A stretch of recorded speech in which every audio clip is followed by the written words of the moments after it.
నమస్తే, welcome to political debate. ఈ మధ్య తెలంగాణ ముఖ్యమంత్రి రేవంత్ రెడ్డి గారు అసెంబ్లీ సాక్షిగా జర్నలిస్టుల బట్టలు విప్పుతాం, జర్నలిస్టులని న్యూడ్గా అంటే వాళ్ళు ఏంటనేది పబ్లిక్ తెలిసేలా చేస్తాం అన్నట్టుగా కొన్ని కామెంట్లు చేశారు. కొన్ని అరెస్టులు కూడా జరిగినాయి ఈ నేపథ్యంలో. అయితే ఈ విషయం గురించి మన సీనియర్ జర్నలిస్ట్ కృష్ణసారం గారి అభిప్రాయం ఏంటో తెలుసుకుందాం. సార్ నమస్తే సార్.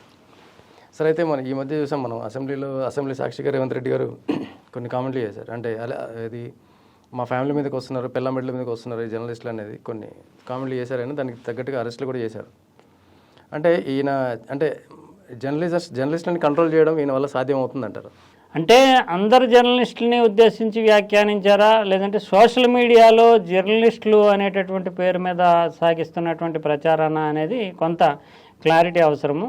నిజానికి జర్నలిస్టుల మీద చర్యలు తీసుకోవాలి. మేజర్ జర్నలిస్టులు అంటే ప్రధానమైనటువంటి మెయిన్ స్ట్రీమ్ మీడియాలో ఉన్నటువంటి, అంటే ఈనాడు కావచ్చు, జ్యోతి కావచ్చు, నమస్తే తెలంగాణ, సాక్షి, ఇలా ప్రధానమైనటువంటి పత్రికలు, అది ఎలక్ట్రానిక్ మీడియా కూడా ఉంది.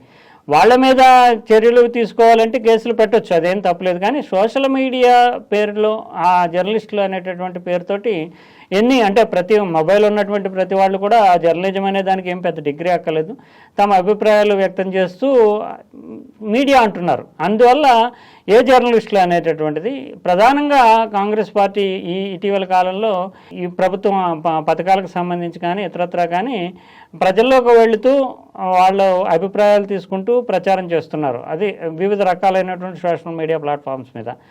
ఆ ప్రచారం చేసినప్పుడు ప్రభుత్వ వ్యతిరేకత అనేది తీవ్రంగా వ్యక్తం అవడంతో ప్రభుత్వం అనేది డిఫెన్స్ అంటే ఆత్మరక్షణలో పడిపోయినటువంటి ధోరణి కనిపిస్తోంది.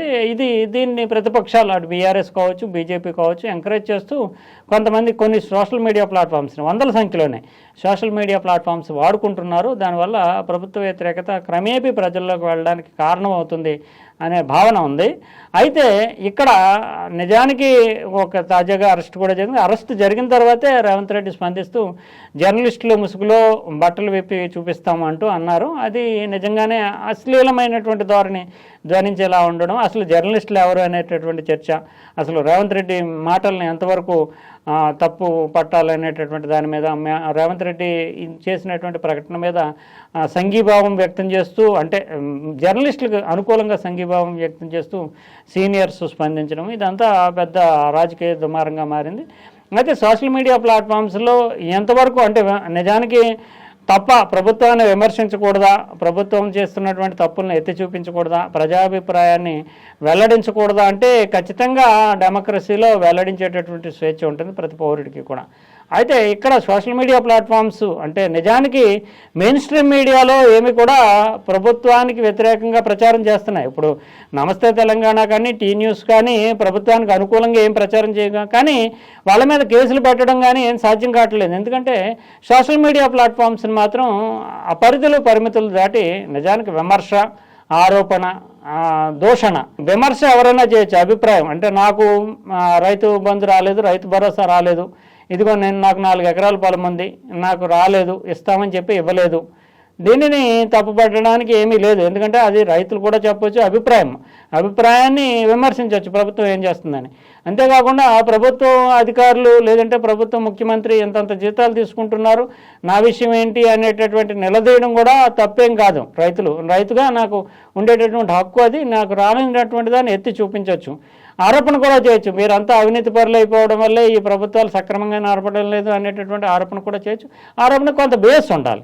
అయితే వీళ్ళు ఆ స్థాయిని దాటి తిట్లు అంటే వ్యక్తిగతంగా వాళ్ళ కుటుంబ సభ్యులను ఉద్దేశించి తిట్లు తిట్టడము, దూషించడము, ఈ స్థాయికి సోషల్ మీడియా అంటే అది వైరల్ అవుతుంది. ఎందుకంటే రేవంత్ రెడ్డిని కానీ, ప్రభుత్వంలో ఉండేటటువంటి మంత్రులు కానీ, వాళ్ళ కుటుంబ సభ్యులు కానీ, వాళ్ళ వ్యక్తిగత జీవనాన్ని కానీ ఉద్దేశించి దూషించడం, అంటే వాళ్ళని అశ్లీలంగా చూపించడం కానీ, లేదంటే బూతులు తిట్టడం కానీ, దీన్ని ఆ రైతులకు ఉండేటటువంటి ఆక్రోశం అనేటటువంటి కోణంలో, అంటే రైతు భరోసా రాలేదు కనుక నాకు ఇంత రావాల్సి ఉంది, ప్రభుత్వం నుంచి రాలేదు, మీరు అప్పుడేం చెప్పారు అని చెప్పడం, అది విమర్శించడం తప్పు కాదు. కానీ ఆ సాకులో రైతు భరోసా రాలేదు అనే సాకులో రేవంత్ రెడ్డి ముఖ్యమంత్రి కుటుంబ సభ్యులు లేదా ముఖ్యమంత్రిని ఉద్దేశిస్తూ తిట్టడం, బూతులు తిట్టడం, అది మాత్రం మీడియా స్వేచ్ఛలోకి రాదు.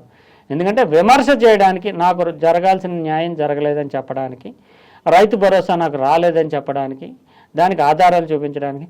ప్రభుత్వం అవినీతిమయం అయిపోయింది, అందువల్లనే కొంతమందికి ఇచ్చి కొంతమందికి ఇవ్వలేదు అని ఆరోపించడానికి తప్పులేదు, అది వారికి ఉండేటటువంటి హక్కు. కానీ నాకు రైతు భరోసా రాలేదు కనుక రేవంత్ రెడ్డిని ముఖ్యమంత్రిని బూతులు తిడతాను అనేటువంటి మాత్రం మీడియా స్వేచ్ఛలోకి రాదు. ఆ పరిధిలో ఉండేటటువంటి దాన్ని గుర్తించకపోవడం వల్ల ఈ ప్రతిపక్షాలు కూడా దాన్ని సోషల్ మీడియా జర్నలిజం అనేటటువంటి కోణంలో విస్తృతంగా వైరల్ చేయడం వల్ల రేవంత్ రెడ్డి ఆ స్థాయిలో స్పందించాడు.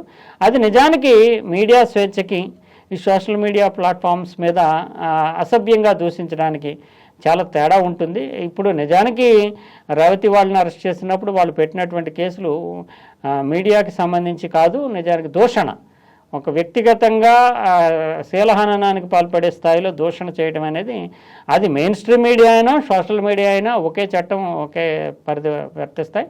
అయితే పెద్దలు కె శ్రీనివాస్ కావచ్చు, ఆర్ గోపాల్ ఇటువంటి వాళ్ళు ఒక ప్లాట్ఫామ్ పెట్టుకుని నిరసన వ్యక్తం చేయడం కానీ, లేదంటే ముఖ్యమంత్రి రేవంత్ రెడ్డి వ్యక్తం చేసినటువంటి అభిప్రాయం పట్ల ముఖ్యమంత్రి రేవంత్ రెడ్డి కూడా సోషల్ మీడియా స్థాయిలోనే స్పందిస్తూ ఆయన బట్టలు విప్పి చూపిస్తాననేది కూడా నిజానికి సీరియస్ కామెంట్. అది కూడా ఒక అశ్లీలత ధ్వనించేటటువంటి విధంగానే స్పందించారు.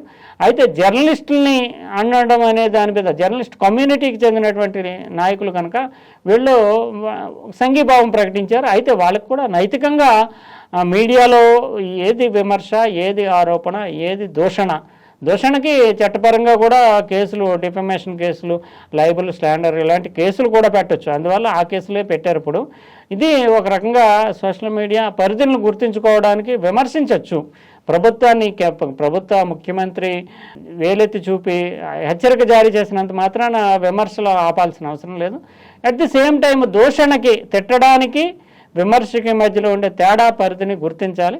అది నిజానికి కె శ్రీనివాస్, ఆర్ గోపాల్ వీళ్ళకి తెలుసు. అయినా కూడా మారల్గా తమ కమ్యూనిటీకి, ముఖ్యంగా సోషల్ మీడియా కమ్యూనిటీకి ఏం వాళ్ళ మద్దతు కాదు, మెయిన్ స్ట్రీమ్ మీడియా జర్నలిస్టులను కూడా విమర్శ ఈ స్థాయిలో మీరు అనకూడదు అనే ఉద్దేశంతో వాళ్ళు చెప్పారు. వాళ్ళకి ఆ మారలిటీ, ఆ తేడా అనేది తెలుసు. సార్, అయితే ఇప్పుడు ప్రస్తుతం ఉన్న ఇప్పుడు యూట్యూబర్స్ కానీ జర్నలిస్టులు కానీ కొంతమంది ఏమన్నారంటే, ఇది ఇప్పుడు ప్రస్తుతం తెలంగాణ రాష్ట్ర ముఖ్యమంత్రి రేవంత్ రెడ్డి గారు ఇప్పుడంటే ముఖ్యమంత్రి హోదాలో ఉన్నారు కాబట్టి ఆయన ఇప్పుడు తప్పు పడుతున్నారు, యూట్యూబర్స్ని కావచ్చు, జర్నలిస్టులు కావచ్చు, ఎవరైనా కావచ్చు. బట్ ఇంతకుముందు ఆయన కూడా ప్రతిపక్షంలో ఉన్నప్పుడు అప్పుడున్న ముఖ్యమంత్రి ఎవరైతే ఉన్నారో ఆయన ఫ్యామిలీ గురించి, ఆయన మనవాడిని గురించి కూడా బాడీ షేమింగ్ లాంటి కూడా చేసిన సందర్భాలు ఉన్నాయి. అప్పుడేమైంది, ఈయనకి ఇంగితిగా అప్పుడు కనిపించలేదా ఇవన్నీ? ఇప్పుడు ఈయన ఎందుకు ఇట్లా అందరినీ కంట్రోల్ చేస్తానని అందరినీ బట్టలు చూపిస్తే ఇవన్నీ కామెంట్లు చేస్తున్నారు? అప్పుడేమైంది నేను ఇంగితంగా ఇప్పుడు అడుగుతున్నారు. మరి దీనికి సమాధానం ఏంటి సార్? మనకి అప్పట్లో కూడా మరి బీఆర్ఎస్ టీఆర్ఎస్ ప్రభుత్వం కూడా కొంతమంది మీద, అంటే రేవంత్ రెడ్డి మీద కూడా కేసులు ఉన్నాయి. అంతేకాకుండా రేవంత్ రెడ్డి డ్రోన్ ఎగరేసి దాన్ని తప్పుగా చూపించిన దాని మీద కూడా కేసులు ఉన్నాయి. అప్పట్లో కూడా తీన్మార్ మల్లన్న మీద కేసులు పెట్టి ప్రభుత్వం అప్పట్లో ముఖ్యమంత్రిని నేరుగా దూషిస్తూ, విమర్శించడం కాదు, దూషిస్తూ తీన్మార్ మల్లన్న చేసినటువంటి వీడియోల మీద కేసులు పెట్టారు. తొలి వెలుగు రఘు మీద కేసులు పెట్టారు. అప్పట్లో కూడా ఏం ప్రభుత్వం ఏమైతే రేవంత్ రెడ్డి మీద ఏంటంటే వేరే కేసులు, పెద్ద కేసులు ఉండడం వల్ల ఈ సోషల్ మీడియాలో ఆయన దూషణలు అనేటటువంటి చిన్న కేసుగా కనిపిస్తాయి. కానీ అప్పట్లో కూడా ప్రభుత్వాలు కేసులు పెట్టాయి. అంతేకాకుండా నిజానికి డెమోక్రటిక్గా చూస్తే కనుక ఇప్పుడు రేవంత్ రెడ్డి చెప్తున్నట్టుగా అందరినీ బట్టలిప్పి చూపిస్తాను, సోషల్ మీడియా అందరినీ మూయించేస్తాను, అది సాధ్యం కాదు. ఎందుకంటే ప్రాంతీయ పార్టీలతో పోలిస్తే కనుక సోషల్ మీడియాను కంట్రోల్ చేయడం కూడా ఒక హెచ్చరిక, వాళ్ళని అలర్ట్ చేయడానికి, భవిష్యత్తులో జాగ్రత్త పడడానికి, అప్రమత్తంగా ఉండి తన మీద వేలెత్తి చూపాలంటే చెక్ చేసుకుని చెప్పాలి అనేటటువంటి హెచ్చరిక జారీ చేయడానికే తప్ప సోషల్ మీడియా ప్లాట్ఫామ్స్ని మూయించేయడం కానీ అదంతా కాంగ్రెస్లో కొంత డెమోక్రసీ ఉంటుంది. అంటే నిజానికి రేవతి వెళ్ళని అరెస్ట్ చేసినప్పుడు కూడా దీనికి సంబంధించినటువంటివి దాదాపు ఢిల్లీ స్థాయిలో కాంగ్రెస్ హైకమాండ్ దృష్టిలోకి వెళ్ళినాయి. రాజ్దీప్ సర్దేశాయ్ లాంటి సీనియర్ జర్నలిస్టులు వాటిని, అంటే ఇక్కడ అరెస్ట్ జరిగిన వెంటనే రాహుల్ గాంధీ, మల్లికార్జున్ ఖర్గే దృష్టిలో పెడుతూ వాళ్ళని ట్వీట్ చేస్తూ కూడా వాళ్ళకి ఆ సమాచారం అందించారు. ఇక్కడ ఉండేటటువంటి ముఖ్యమంత్రి కార్యాలయము chief public relation officer Rajdeep సర్దేశాయ్ని, తర్వాత కాంగ్రెస్ హైకమాండ్ని ఉద్దేశిస్తూ కూడా ఎందుకు ఈ కేసు పెట్టామనేది చెప్పారు. ముఖ్యమంత్రి రేవంత్ రెడ్డి కూడా దానికి సంబంధించి సంజాయిషి ఇవ్వాల్సి వచ్చింది. అంటే డెమోక్రసిక్గా కొంత ఉంటుంది కనుక నన్ను ఎవరు అడిగేవాళ్ళు లేరు, నేను అందరినీ కూడా అరెస్ట్ చేస్తాననేది లేదు. ఈ కేసుకు సంబంధించి కూడా ఢిల్లీ హైకమాండ్కి సంజాయిషి ఇవ్వాల్సి వచ్చింది. అందువల్ల సోషల్ మీడియా తమ పరిధులు దాటకుండా విమర్శలు, ఆరోపణలు స్థాయిలో లేదంటే ప్రజాభిప్రాయం వరకు చెప్పడానికి అభ్యంతరం అభ్యంతరం ఏమీ లేదు. వాటిని వాళ్ళు స్వేచ్ఛగానే పౌర హక్కుల్లో భాగంగా, ప్రాథమిక హక్కుల్లో భాగంగా చేసుకోవచ్చు. కానీ తిట్టే స్వేచ్ఛ మాత్రం ఎవరిని తిట్టే స్వేచ్ఛ, మంత్రిని, ముఖ్యమంత్రిని కాదు, వ్యక్తుల్ని కూడా, వాళ్ళ కుటుంబ సభ్యులను కానీ తిట్టే స్వేచ్ఛ ఎవరికి ఉండదు. ఖచ్చితంగా వాటికి సంబంధించి కేసులు ఫేస్ చేయాల్సి ఉంటుంది. అదే సమయంలో కాంగ్రెస్ పార్టీ ప్రభుత్వం కొంత డెమోక్రటిక్గా ఉంటుంది కనుక ఇది ఇక్కడ ఏ చర్య తీసుకున్నా చట్ట విరుద్ధంగా కానీ న్యాయబద్ధంగా లేని కానీ చర్యలు ఏమన్నా తీసుకుంటే జాతీయ స్థాయిలో కూడా ఇది పెద్ద రచ్చగా మారుతుంది. అందువల్లనే ఈ రేవతి వాళ్ళ మహిళా జర్నలిస్టులు అనేటటువంటి పేరు మీద అరెస్ట్ చేసినప్పుడు అది ఢిల్లీ హైకమాండ్ దృష్టికి కూడా వెళ్ళింది.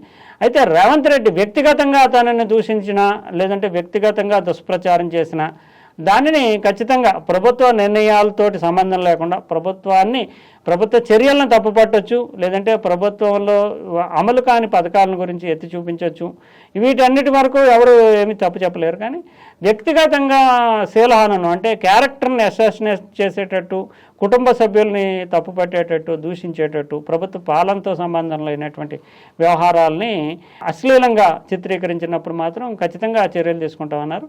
ఆ మేరకు మాత్రము సోషల్ మీడియా జాగ్రత్త పడాలి. విమర్శలు, ఆరోపణల మీద ప్రభుత్వం చర్యలు తీసుకుని వాళ్ళందరినీ ఆ ప్లాట్ఫామ్స్ మూయించేయడం, కేసులు పెట్టడం అనేది సాధ్యం కాదు.